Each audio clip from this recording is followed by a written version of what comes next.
Sanghar report Mohammad Usman रोंझो। Sanghar वेझो ॻोठ अल्हादितो Jamali वयल tour जे ज़रई ज़मीन जो मुआवज़ो न मिलण ख़िलाफ़ OGDCL जो कम बंद कराए एहतजाज कयो।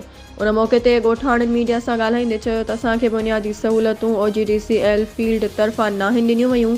ॻोठाणनि सख़्त नारेबाज़ी कई। उन्हनि मौक़े ते ज़रई ज़मीन जे ज़मींदारनि अल्हादितो जमाली, सिद्दीक़ जमाली, डातर जमाली, मुराद अली जमाली, मीर हज़ार जमाली, सिकंदर जमाली ॿियनि चयो त असांजी ज़रई ज़मीन मां गैस तेल जा खूह निकिता आहिनि, पोइ बि मुआवज़ो नाहे मिलियो। हिते न तालीम आहे, न स्कूल, न डिस्पेंसरी, अस्पताल जी सहूलत बि नाहे, रोड रस्ता बिल्कुलु नाहिनि। ॻोठ अल्हादितो जमाली, आचर जमाली, लालिक जमाली, मीर मोहम्मद हिंगोरो खे का बि बुनियादी सहूलतुनि खां महरूम रखियो वियो आहे।